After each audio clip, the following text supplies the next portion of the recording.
오늘 하나님 말씀은 레위기 11장 9절 제가 대표로 읽겠습니다. 물에 있는 모든 것 중에서 너희가 먹을 만한 것은 이것이니 강과 바다와 다른 물에 있는 모든 것 중에서 지느러미와 비늘 있는 것은 너희가 먹되. 아멘. 자, 레위기에 뭐를 먹어라 먹지 말아라 규정을 지난주 이번주 살펴보는데, 신약 시대로 넘어가면서 신약 성경으로 넘어가면서 하나님께서 베드로에게 계시를 열어서 보여주시는 것이 다 먹어라에 다 먹어라. 이제는 부정한 것이 없으니까 다 하나님이 정하다고 하셨으니까 다 먹어라 라고 신약에 넘어가면서 우리는 그래서 다 먹습니다. 레위기에 부정하다 먹지 말아라 라고 하는 것도 지금은 다 먹는 시대가 왔었고, 또한 예수님께서 말씀하시기를 내가 생명의 떡이니 나를 먹으라고 말씀을 하심으로 말미암아 사실은 레위기에 정한 것이 먹는 것인데 그것이 바로 예수님 생명의 떡으로 연결이 된다는 거죠. 결국에 레위기에 정한 것 먹을 것은 예수님을 상징한다는 것을 예수님이 말씀하셨고, 예를 들어서 정말 육적으로 요거 먹어라 요거 먹지 말아라 그런 규정이 아니라 생명의 떡이신 예수님이 어떤 분인지 정한 음식을 통하여서 이스라엘 백성들에게 계시해 주셨다라는 것을 알 수 있는데, 오늘은 이제 생선 얘기입니다. 생선 중에 먹을 것은 오늘 본문 보니까 지느러미와 비늘 있는 것입니다. 간단하죠? 따라해 볼게요. 지느러미와 비늘. 이 두 개가 있으면 정한 것. 그러니까 예수님을 닮은 것. 예수님의 속성을 하나님께서 이런 물고기의 성격을 통해서 우리한테 알려주셨다는 거죠. 자, 그러면은 지느러미는 뭐냐? 지느러미 PPT 1번 가봅니다. 자, 요게 이제 PPT 1번 가보면 요게 물고기죠. 물고기, 생선. 그런데 복잡할 게 없어요. 간단히 생각해서 여러분이 마트에 가서 생선은 다 정한 것이구나 라고 생각하면 됩니다. 다 이런 식으로 생겼으니까. 그런데 우리가 실제로 먹는 것 중에 레위기에 부정한 것 먹지 말아라 라고 한 물에 있는 짐승이 뭐냐면은 간단히 생각하시면은 장어하고 메기, 요거예요. 장어, 메기. 그런데 지금은 신약 시대니까 다 먹어도 된다라고 제가 초대에 말씀드렸습니다. 장어 많이 잡수세요. 저는 장어 잘 못 먹습니다. 왜 못 먹냐? 비싸서 못 먹어요. 먹고 싶어서. 그러니까 마음은 먹고 싶지만 돈이 안 돼서 못 먹는 이런 거 말고 레위기에 장어를 먹지 말라고 그랬으니까 먹으면 안 되겠다. 이렇게 생각할 필요 없다는 거죠. 장어, 메기는 구약시대 때는 부정한 것이었고 나머지 생선 종류는 다 정한 것이었는데, 1번이 지느러미. 지금 보시는 것처럼 물고기 지느러미죠. 제가 읽어드리면 이래요. 꼬리 지느러미, 기름 지느러미, 제2통 지느러미, 제1 등 지느러미, 그리고 가슴 지느러미, 배 지느러미, 뒷지머리. 제가 쭉 읽어드렸는데 당연히 여러분 이거를 막 자세히 보실 필요는 없습니다. 제가 이렇게 읽어드린 이유는 이렇게 지느러미가 많다는 거, 물고기는 지느러미가 충만하다는 거, 우리가 다 그 명칭을 외울 수 없을 정도로 정말 지느러미로 꽉 찬 게 물고기다. 그런데 지느러미가 있어야 정하다. 이건 뭐냐면 우리가 성령 충만을 받으면 우리에게 영적인 지느러미가 나올 줄로 믿습니다. 자, 그럼 지느러미가 뭘 하는 거냐면요. 일단 이런 거예요. 여러분, 우리 수영 선수 중에, 인간 중에 가장 수영을 역사상 잘했던 선수 중에 하나가 펠프스라는 미국 사람이 있거든요. 이 사람은 나갔다 하면 무조건 금메달이에요. 그래가지고 수영을 팍 하면요, 야, 인간 인어다, 남자입니다. 인간 인어다, 인간 물고기다 그랬지만 사실 그 대단한 펠프스조차도 하루 종일 수영을 못해요. 하루 종일. 왜냐면 너무 힘들어서. 이게 너무 힘드니까 하루 종일 이거를 하면요, 이게 하고 발차기 하루 종일 하면요 못합니다. 그런데 물고기는 하루가 아니라 평생 물에서 수영을 하고 살죠. 어떻게 그렇게 할 수 있을까요? 이유가 있어요. 왜냐면요, 물고기는 수영을 할 때 자기 힘으로, 인간은 자기 힘으로 팍 수영을 하잖아요. 이렇게 팔다리를 젖어가면서. 근데 물고기는 그런 식으로 물고기가 수영을 하면은 평생 수영을 못하죠. 어떻게 수영하냐면요, 조류, 물의 흐름, 물이 샥 이렇게 치기도 하고 저쪽 가면 이렇게 치기도 하고, 어떨 때는 이 물속에서 소용돌이가 있고 다양한 물의 흐름이 있습니다. 그 물의 힘, 조류의 힘, 그거를 타고 물고기가 움직이니까 평생 이렇게 달리는 거지, 자기 힘으로 꼬리를 팍 쳐봤자 요만한 물고기가 얼마나 하겠어요. 사실 힘이 얼마나 있다고. 물고기는 자기 힘으로 추진력이라고 그러죠. 추진력을 내서 꼬리를 팍 쳐가지고 평생 수영을 하는 게 아니고 물의 힘을 타고 이렇게 다니는 거예요. 이렇게.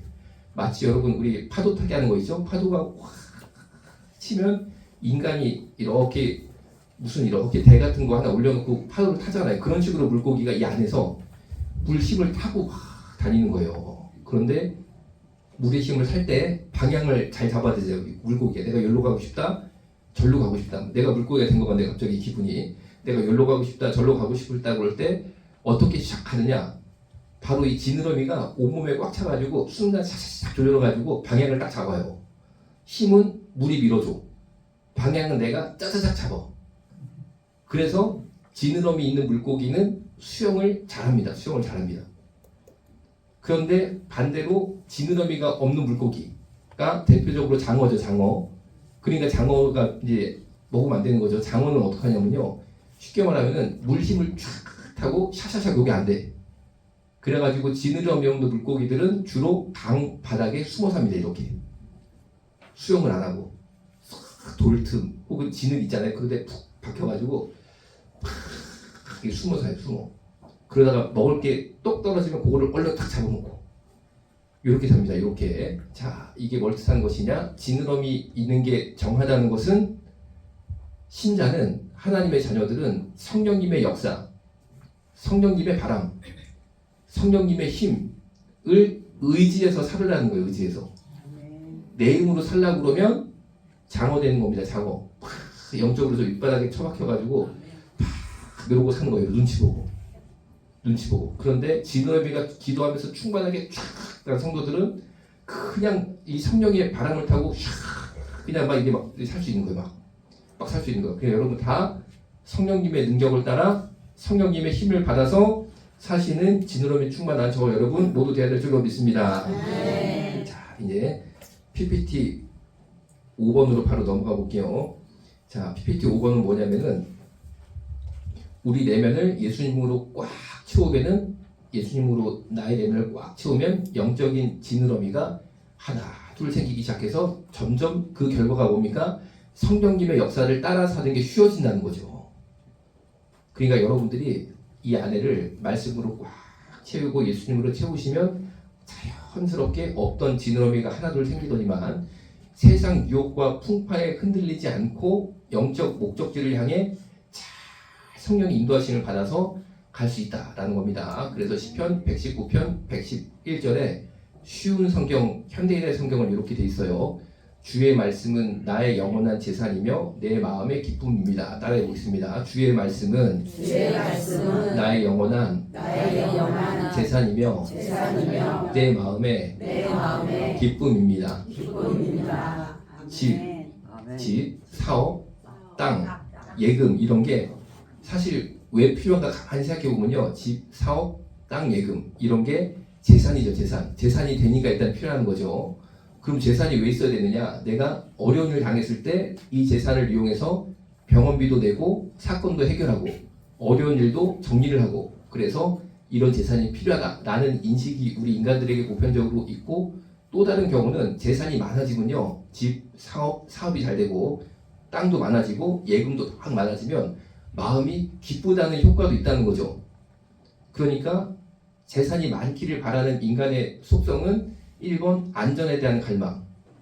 재산이 있어야 내가 환난 가운데 안전하게 살 수 있으니까. 두 번째, 그 자체가 기쁘다. 이 두 가지 속성이 있다라고 심리학자가 말을 합니다. 그런데 시편 119편 111절을 보니까 주의 말씀은 나의 영원한 재산이며 내 마음의 기쁨입니다. 즉, 집, 사업, 땅, 예금이 나의 안전 보장이 아니고 기쁨이 아니고 사실은 주님의 말씀이 나의 안전을 지켜주고 기쁨이 된다는 거죠. 진짜 나에게 안전을 보장하시고 내 마음의 기쁨이 되는 것은 주의 말씀인 줄로 믿으시기 바랍니다. 그래서 주님의 말씀을 내 마음에 심으면 지느러미가 꽉 차게 나와서 성령님의 역사를 따라 내가 그냥 내 그동안 나의 어떤 능력으로는 되지 않던 일들이 되어지고 복을 받는 것인데 내 안에 주의 말씀이 꽉 차 있지 않으면 이 지느러미가 없는 거죠. 지느러미가 없으면 장어처럼 강바닥에 처박혀가지고 맨날 눈만 꼼뻑꼼뻑하면서 이러고 눈치 보고 사는 거예요. 이제 아무리 돈 많아도 재산 많아도 소용없습니다. 돈 들고 꿈뻑꿈뻑 집이 크면 집 큰 집에서 꿈뻑꿈뻑 이러고 사는 거죠. 그런 거는 사실 크게 기뻐 보이지 않죠. 그렇죠? 그리고 안전하지도 않은 거죠. 자, 이제 PPT 6번 가봅니다. 그러면 이제 두 번째가 비늘이잖아요. 비늘. 지금까지는 지느러미 말씀드렸고 두 번째 비늘이 있어야 정한 물고기다. 정한 물고기다. 자, 그럼 이 비늘이 뭐냐? 이제 설명부터 들어갑니다. 우리 조선시대에 이순신 장군이 입었던 갑옷 아시죠? 영화에 보면은 우리 장군들이 입었던 갑옷이 이렇게 조그만 쇠판이 빠바바바 이렇게 돼 있잖아요. 이렇게 물고기 비늘처럼 돼 있죠? 빠바바 이렇게. 그거를 실제로 뭐라고 불렀냐면은 어린 갑이라고 불렀어요. 따라해 볼게요. 어린 갑. 어린 갑이 뭐냐면 물고기 비늘 갑옷이라는 뜻이에요. 우리 조상들이 지혜가 있어서 또 이 전쟁이라는 게 중요하잖아요. 장군이 나가자마자 죽으면 전쟁이 끝나잖아요. 그렇죠? 장군이 죽으면 안 되잖아요. 끝까지 살아남아서 다 지휘를 하고 또 싸워서 이겨야 되고. 그래가지고 이 장군들을 다 갑옷을 입혀야 되는데 어떤 모양으로 만들어야 장군들이 특별히 화살에 많이 죽었겠죠. 그렇죠? 지휘하다가 저기서 화살을 장군을 노리고 쐈을 때 딱 맞아서 이제 맞자마자 5분 만에 죽어버리면 이제 안 되는 거니까. 그래서 이 화살을 다 막으려고 우리 선조들이 조상들이 연구를 많이 했는데 자연을 본 거예요. 자연을 봤는데 두 가지가 후보에 들었다고 해요. 후보 두 가지.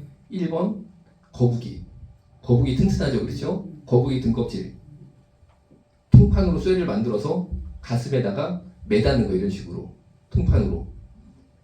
그런데 이제 거북이가 언뜻 봐도 되게 튼튼해 보이잖아요. 그렇잖아요. 그래가지고 이렇게 하면 될 줄 알았는데 이게 막 하나님께서 영감을 주신 사람이 또 나타난 거예요. 만드는 사람 중에, 갑옷 만드는 사람 중에. 그 사람이 하는 말이 뭐냐면 거북이 등껍질 모양은 오히려 약하다는 거예요. 뭐를 해야 되냐? 물고기 비늘이 최고라는 걸. 물고기 비늘이. 그래서 어린 갑을 만드는 거야. 어린 갑을 이 사람이. 그래가지고 실험을 한 게 나옵니다. 실험을 했는데 같은 두께의 쇠 있죠? 그거를 하나는 통으로 만들어서 거북이 등껍질이 통으로 돼 있잖아요. 그런 식으로 만들어서 허수아비에다가 딱 매놓고 또 하나는 물고기 비늘 찍찍 이거 작은 판을 물고기 비늘처럼 이렇게 해가지고 허수아비에 걸어온 다음에 활을 쏜 거예요. 병사들이 쏴 해가지고 빡 쐈는데 어떻게 했는지 아세요?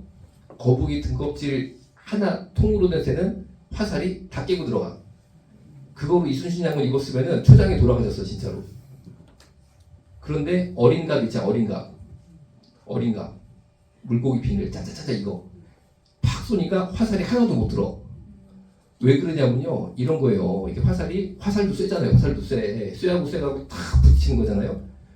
그런데 하고 화살이 날아가서 딱 박히는데 이게 통수행은요. 그냥 뚫어버려요. 이렇게. 충격 흡수가 안 되고 그냥 뚫려요. 그런데 어린 갑의 특징이 뭐냐면요. 화살이 딱 맞으면 얘가 출렁하면서 화살을 튕겨내. 그냥. 출렁하면서 튕겨내.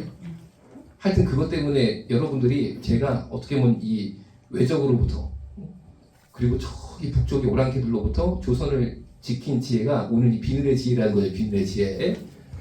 실제로 이 생선 비늘이요 이렇게 강한 거예요. 이 구조 자체가 하나님이 만든 구조인 거예요. 그래서 잘 생각해 보세요. 우리가 전쟁터에 나가면 화살이 빗발치듯이 팍 장군한테 올 때 이거를 튕겨내야 장군이 산단 말이에요. 그렇죠? 그런데 사실은 우리는 그런 경험을 못하죠. 여러분이 이 앞에 나갈 때 돌멩이가 막 날라들진 않잖아요. 평소에. 그런데 물고기는 다른 거예요. 물고기는 물속에 들어가면 물속에 요만한 돌들이 있잖아요.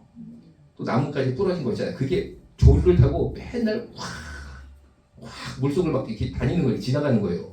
그럼 물고기는 환경 자체가 보세요. 물고기가 요만한데 돌멩이 요만한 거면요. 우리 인간으로 치면 얼마나 거냐?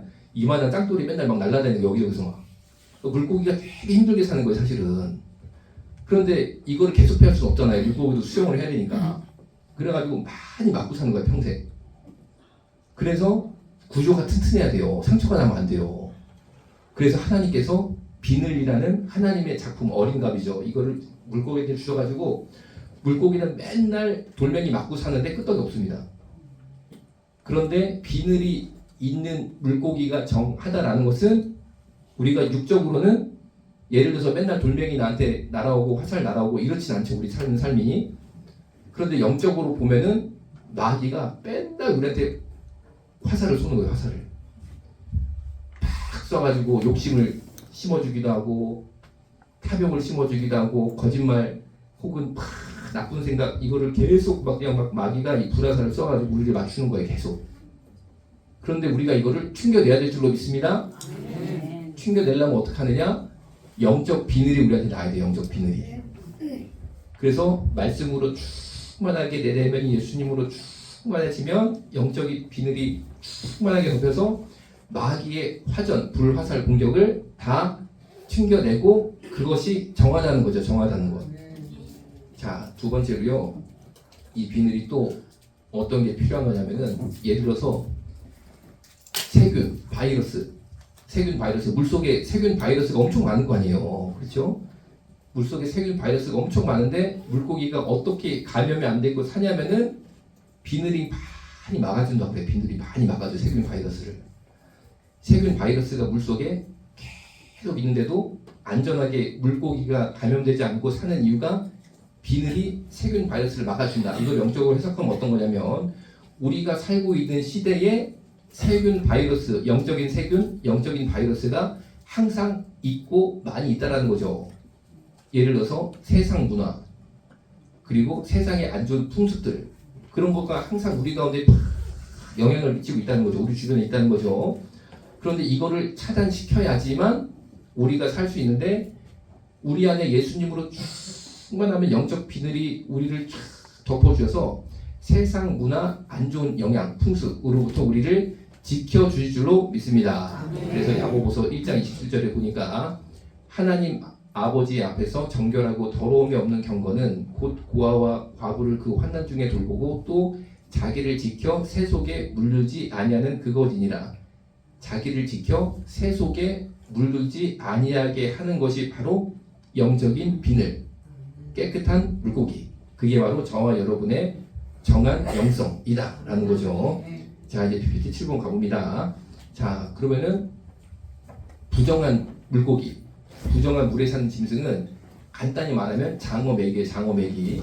그런데 메기가요, 예수님이 활동하셨던 갈릴리 호수에도 메기가 엄청나게 많이 산대요. 그래서 아마 이스라엘 백성들은 그 메기를 보면서 부정한 물에 사는 짐승에 대해서 항상 생각을 했을 것으로 생각이 듭니다. 자, 그런데 장어, 메기같이 비늘이 없는 생물은, 자, 이제 PPT 8번 가볼게요. 이렇게 생겼어요. 이렇게. 이런 겁니다. 비늘이 없죠? 그리고 지느러미도 별로 없죠? 이런 게 바로 부정한 것. 얘는 이제 이런 게 이제 부정한 물고기인데 장어 그리고 메기. 얘는 저 이름이 좀 다르더라고요. 이름이 좀 다른데 하여튼 얘도 이제 부정한 건데 특징은 똑같습니다. 주로 저렇게 강 바닥에 흙에 붙어서 살아요. 다. 이런 물고기들이. 그런데 색깔도 보시는 것처럼 흑 색깔입니다. 흑 색깔. 왜냐면 자기를 보호해야 되니까. 왜냐면 이 지느러미가 발달하지 않아가지고 수영을 활발하게 못하잖아요. 그러니까 자기를 보호하려고 저렇게 흑 색깔, 그리고 강바닥에 이렇게 숨어서 흙 속에, 진흙 속에 파묻혀 산다든지 돌 속에 숨어 산다든지 이렇게 한다는 거죠. 그러니까 저런 물고기를 잡아서 냄새를 맡아보면 당연히 흙 냄새가 나겠죠. 흙 속에 사니까. 실제로 메기도 흙 냄새가 나는데 그걸 잘 씻어야지 우리가 먹는 메기 매운탕을 먹을 수 있다고 그러네요. 안 그래도 흙 냄새가 나서 못 먹는데요. 그러니까 이 흙 냄새가 항상 묻어 있다는 것은 세상의 문화에 이미 오염이 됐다는 거죠. 세상의 문화에 내가 여기저기 이렇게 막 지저분하게 있다 이런 거죠. 그러니까 성경에서 부정한 짐승이라는 거죠. 그리고 저렇게 강바닥에 붙어 사는 게 저런 부정하다고 레위기에서 말씀하신 물에 사는 동물들인데 강바닥에 저렇게 붙어 살면서 뭐를 먹겠어요? 뭐를 먹을까요? 정답을 말씀드리면 개구리나 물고기가 죽잖아요. 예를 들어서 죽으면 밑으로 쭉 가라앉잖아요. 그럼 이런 동물들이 부정한 물고기들이죠. 부정한 물고기들이 밑바닥에 다 깔려 있거든요. 밑바닥은 이제 이들의 세상인 거예요. 부정한 물고기들의 세상. 그러면 죽은 사체를 이 물고기들이 잡아먹어서, 그런데 이게 또 긍정적인 효과가 있다라고 해요. 왜냐면 갈릴리 호수에 메기가 많다라고 말씀드렸죠. 갈릴리 호수에 많은 물고기들이 죽어서 밑으로 가라앉을 거 아니에요. 그런데 누군가 이거를 잡아먹지 않으면은 물이 오염될 거 아니에요. 다 썩으니까. 쉽게 말하면 청소부 역할을 하는 거예요. 청소부 역할. 그런 이제 자연의 좋은 역할도 있지만 어쨌든 간에 죽은 시체를 먹는다라는 것은 부정한 거죠. 부정한 거. 죽은 시체를 먹는다는 것은 부정한 거죠.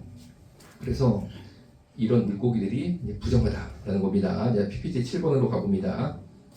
뱀장어, 장어, 메기같이 비늘이 없는 수중생물은 강, 하천, 바닷가, 바닥 근처 진흙에서 숨거나 활동을 하는데 이제 청소부 역할을 해서 주로 죽은 물고기들을 먹는데, 제가 이 얘기를 또 하냐 말아야 고민이지만 말을 하자면, 갈릴리 호수에서 여러분 다 아시는 것처럼 바다에 놀이 치는데 그 바다가 아니고 갈릴리 호수입니다. 호수가 너무 커가지고 바다라고 표현을 해요. 그래서 베드로가 예수님께 말씀을 하는 거죠. 야, 우리 다 죽게 생겼습니다, 예수님이라고 고민을 말하는데, 실제로 갈릴리 호수에서 많이 어부들이 빠져 죽습니다. 빠져 죽으면 누가 잡수시겠어요? 왜 이렇게 잘하셔? 이렇게 방금 뭐 그런 것들이 다 잡수시는 거야. 그런데 그거를 정하다고 볼 수가 없잖아요, 그렇죠? 그러니까 예수님께서 그거를 야, 니네 좀 메기 잡아 먹어라 이럴 수가 없잖아요. 그 메기가 누구를 먹었는데. 그런 이제 어떤 그 배경들이 있는데, 어쨌든 간에 호수에 사체가 쌓이면 물이 오염되기 때문에 메기가 갈릴리 호수 밑바닥에 살면서 사체를 다 처리를 해가지고 수질을 보존하는 효과는 있어요, 어쨌든 간에. 그런데 메기는 진흙바닥에 거의 붙어서 수영하며 살아서 실제로도 흙냄새가 엄청 나는데, 결국에 진흙, 부정한 환경의 냄새가 항상 몸에 난다는 거죠. 그리고 바닥의 먹이는 이 좋은 게 아닌 거죠. 좋은 게 아닌 거. 이거는 뭐를 뜻하는 거냐? 부정한 세상의 영향을 계속 몸에 이렇게 흡수하며 살고 있는 사람들, 그리고 계속 안 좋은 영의 양식, 안 좋은 세상 풍습을 먹고 사는 사람들을 상징하는 거예요. 이런 사람들은 영적으로 빨리 돌이켜야 될 줄로 믿습니다. 그래서 깨끗한 물고기, 지느러미와 비늘이 있는 그런 하나님 볼 때 정한 물고기가 될 줄로 믿습니다. 자, 기도하고 마치겠습니다. 살아계신 예수님, 정말로 저희 모두 정한 하나님께서 깨끗하다고 또한 영적으로 인정하시는 그런 한 사람 될 수 있도록 주님 축복하여 주옵소서. 세상 것을 사랑하여서 항상 세상의 풍습에 파묻혀 살고 또한 세상에서 주는 그런 것들을 먹고 사는 부정한 영성의 사람 되지 않을 수 있도록 붙잡아 주옵소서. 예수님의 이름으로 기도드렸습니다. 아멘.